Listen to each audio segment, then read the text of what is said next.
शुक्रिया, लेकिन हमें इसकी जरूरत नहीं।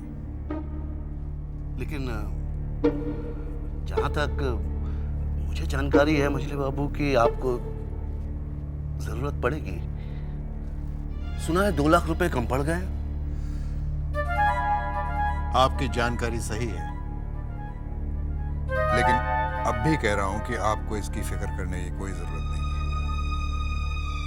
हम बरानगर के तालाब के पीछे वाली जमीन बेच देंगे। मछली बाबू, वो जमीन तो आप पहले ही बेच चुके हैं। तो क्या हुआ, और भी तो जमीनें हैं। एक बात कहूं मछली बाबू, मैंने इस हवेली में अपनी बेटी ब्याही है। अब इस हवेली की इज्जत मेरी भी इज्जत है। अगर आपको कोई एतराज ना हो तो ये 2 लाख रुपए मैं देने को तैयार हूं।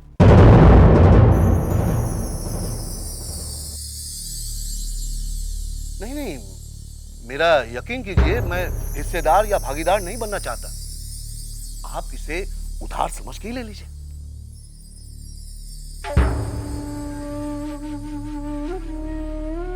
हम समधियों से पैसे नहीं मांगते। हाँ, अगर आपको जरूरत हो तो बेझिझक मांग लीजिएगा, हम दे देंगे। ये आप क्या कह रहे हैं मछली बाबू? आप जैसा समधी हो तो मुझे चिंता किस बात की है? लेकिन फिर भी जाते जाते एक बात कहना चाहूंगा।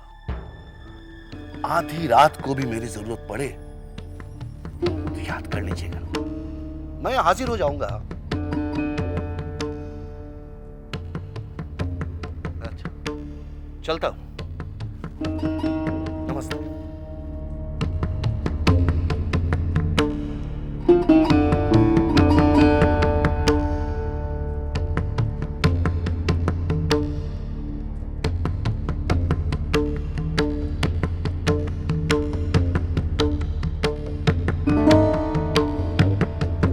नमस्ते।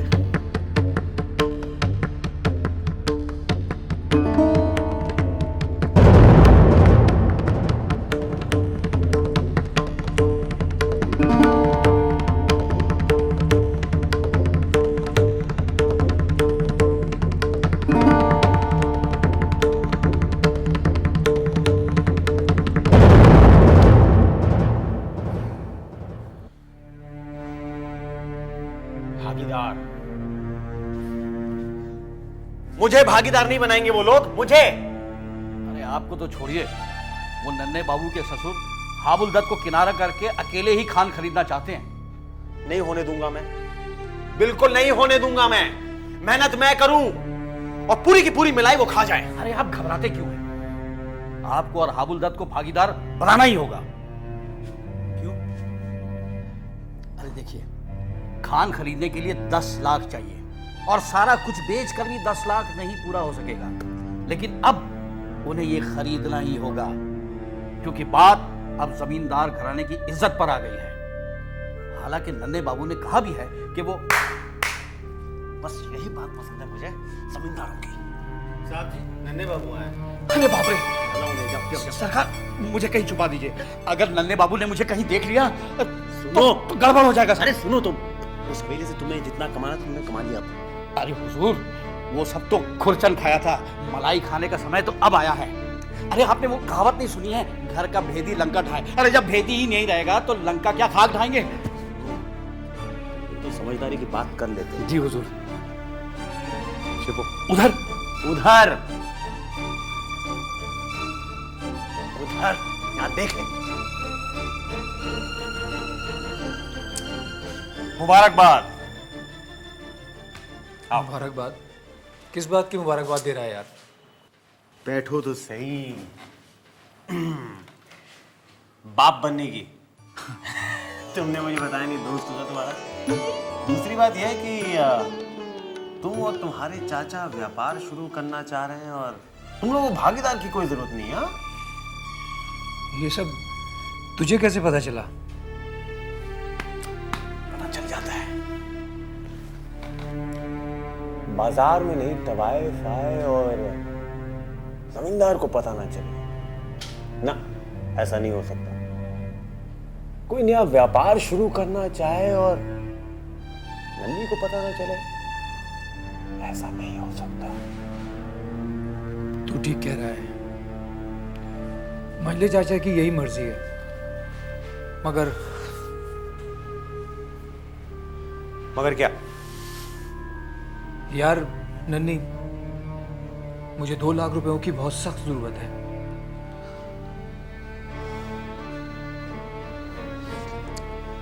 पैसे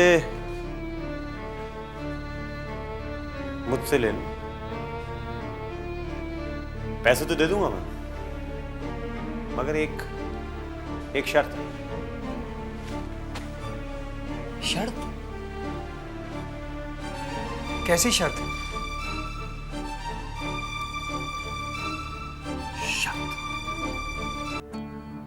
तो आपने कोयले के खान के कारोबार में जाने का पूरा फैसला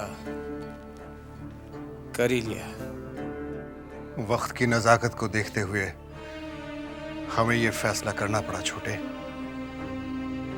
और हम चाहते हैं कि तुम भी वक्त की नजाकत को समझने की कोशिश करो। पीना कम करो, पियो, लेकिन इतनी भी मत पियो कि नौकर चाकरों के सहारे तुम्हें घर के अंदर आना पड़े। हमने आज तक तुमसे कुछ नहीं कहा, तुमसे कोई शिकायत नहीं की, लेकिन आज कर रहे हैं क्योंकि हम बहुत अकेले पड़ गए छोटे, बहुत अकेले पड़ गए। अब हम चाहते हैं कि तुम हमारे साथ रहो, हमारी मदद करो। ये चुन्नी बाई के यहां जाना कम करो, जाओ, लेकिन रोज रोज का जाना अच्छा नहीं है, और थोड़ी खर्च पे पाबंदी लगाओ। यही कहने के लिए तुम्हें बुलाया था छोटे। तुम्हारी तबीयत कैसी है अभी? थोड़ी बहुत ठीक है। भगवान का लाख लाख शुक्र है। चलता मैं।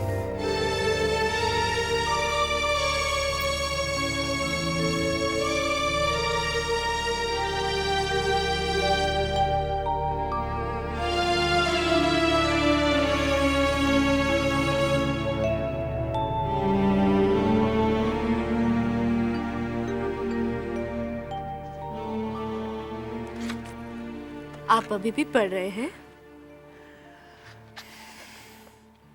देखना चारू, मैं अब कितनी मेहनत करूंगा। मुझे बहुत तरक्की करनी है। मंजले चाचा को भी ना एक दिन इस बात का एहसास करा दूंगा, मेरे ऊपर विश्वास करके उन्होंने कोई गलती नहीं की।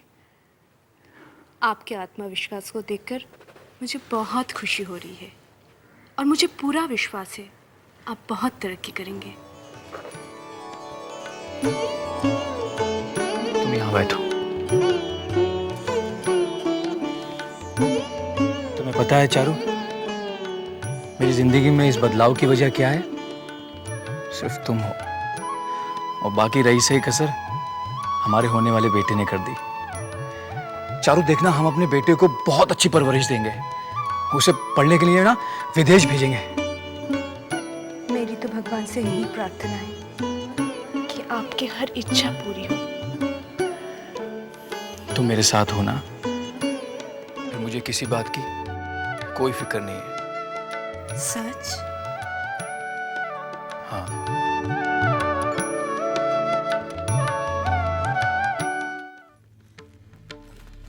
छोटे सरकार कौन सा जूता पहनेंगे? ये वाला पहना दो। बहुत पुराना है, बहुत बार पहन चुके हैं। ये दूं क्या? ये नया है। ये पहना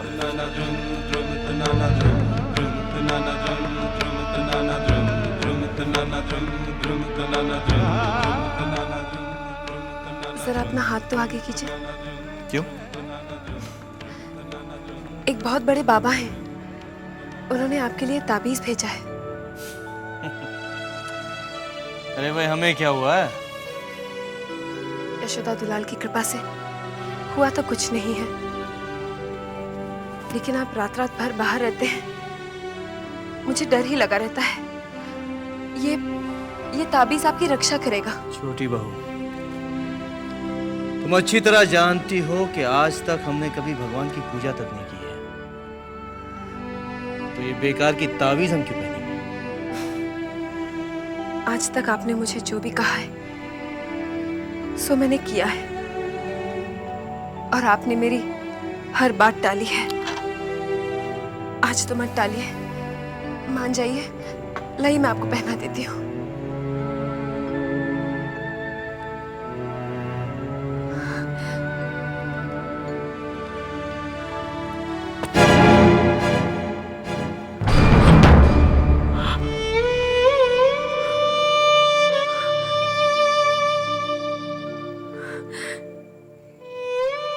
यशोदा दुलार, माफ कर देना पापा।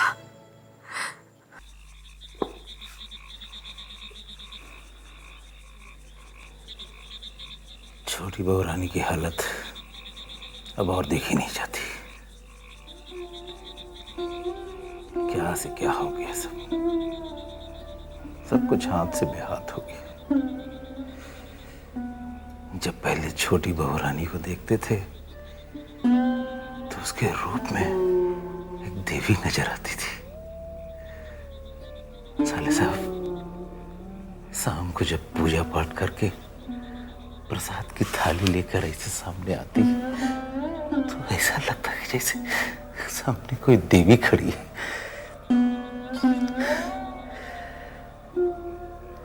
सब कुछ क्या से क्या हो गया।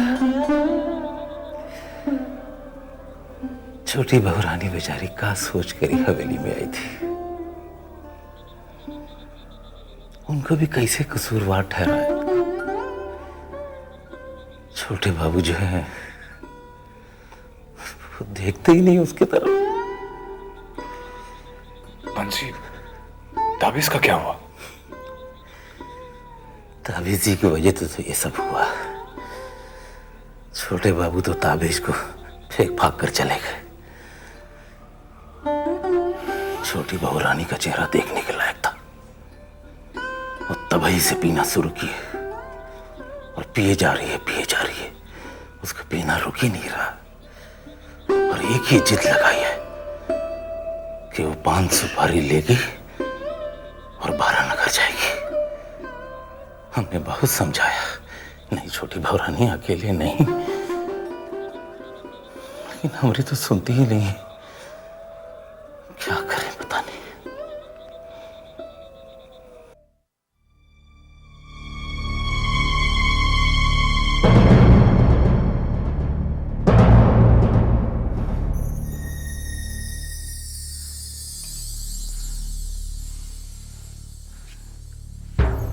ये क्या छोटी बहू, आपने इतनी पी रखी है, ऐसे में आप वारानगर कैसे जाएंगी?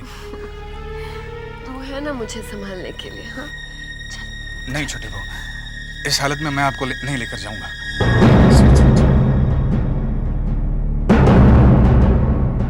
अरे खुद ही देखेगी, मुझे भी बताना अंदर क्या चल रहा है। रुक अंदर शराब चल रही है। क्या? आपने 5 सुपारी मंगवा के रखी है? तो कल ही से तैयार है। छोटी बहू, एक बात कहना चाह रहा था।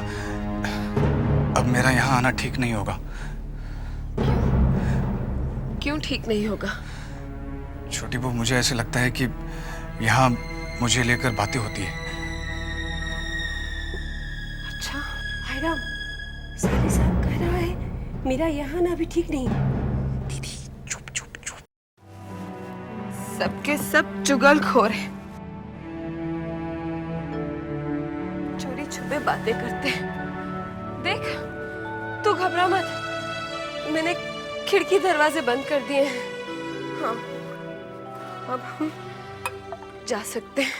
बड़ी माँ क्या?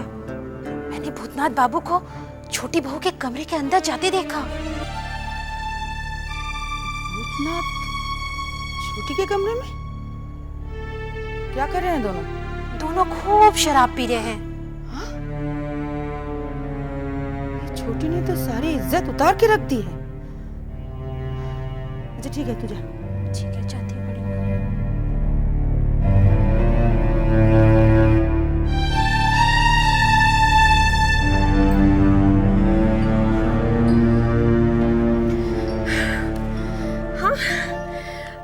चलते हैं, ठीक है? चल उठा रहे 5 सुपारी का डब्बा। छोटे भाई अब और नहीं पियेंगे, अब लाइए इधर। क्या करता है रे? चलो ठीक है, चल चल तो।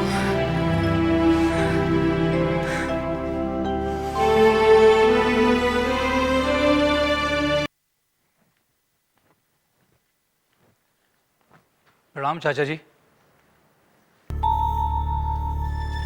आओ नन्हे, हम तुम्हारी प्रतीक्षा कर रहे थे। मैं अभी आया, मुझे आपका संदेश मिला। जी कहिए। वो हावुलदत्त को हमने बुलाया था ये कहने के लिए कि हमें भागीदारी नहीं चाहिए, लेकिन जो बात हम लोगों को पता थी वो उस तक कैसे पहुंची?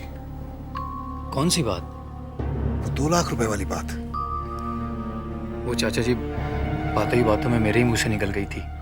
नन्हे, तुम समझदार हो, तुम्हें इस चीज का ख्याल रखना है कि घर की बात घर की 4 दीवारी में रहे तो अच्छा है, बाहर गई तो समझो इज्जत गई। मैं माफी चाहता हूँ चाचा जी। आइंदा ख्याल रखना। वो 2 लाख रुपए की पेशकश कर रहा था, हमने इनकार कर दिया। चाचा आप 2 लाख रुपयों की फिक्र ना कीजिए। क्यों क्यों फिक्र न करें? मैंने 2 लाख रुपयों का इंतजाम कर लिया है। तुमने कर लिया? कैसे कर लिया भाई इंतजाम? वो चाचा जी मेरे कई दोस्त थे ना, मैंने उनको कई साल पहले कुछ रुपया उधार दिया था। अभी मुझे जरूरत थी, मैंने उनसे मांगा और उन्होंने मुझे दे दिया। एक चीज का ख्याल रखो नन्हे, ये उधार दिए हुए पैसे हैं जो, उन्हें भूल जाया करो, मांगा मत करो। मांगने में बड़ी शर्म आती है। जाओ यहां से।